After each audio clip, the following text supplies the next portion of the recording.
Secretary Hegseth, thank you. Jordan Conrad's from the Gateway Pundit. Axios reported, citing U.S. and Israeli sources, that the U.S. was not happy with strikes on 30 fuel depots in Iran.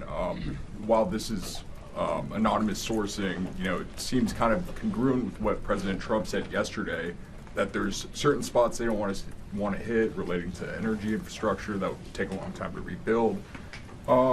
And whether this reporting is true or not, what's your message to Americans, those who supported the president and those who aren't really in favor of this war and who worry that Israel might be taking advantage of the U.S.'s backing?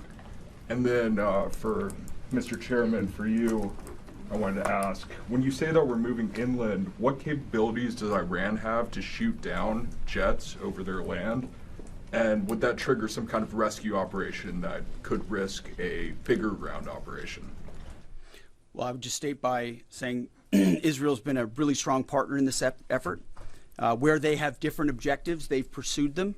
Ultimately, we've stayed focused on ours. But what Iran has felt is the power of the world's two most powerful air forces.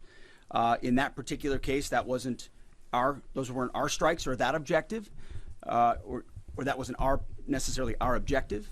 But the president has made it clear to those concerns that we're not getting pulled in any direction. We're leading. The president is leading. He's determining where we want to go, what the outcome will be, what the end state is, with a very keen eye. And I understand those concerns because I've heard from a lot of people who I went through 20 years of those wars myself, worried about getting dragged in, worried about mission creep, worried about nation building or democracy expansion.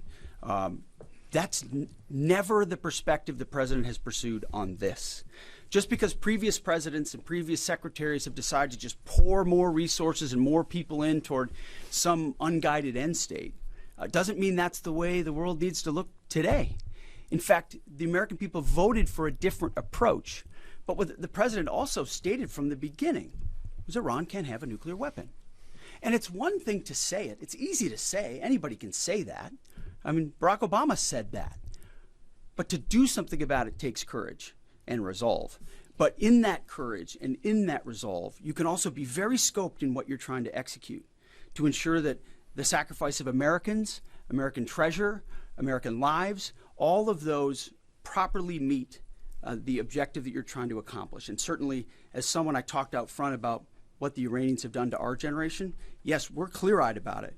But my job is to keep it scoped, given the directive to the president to accomplish the mission.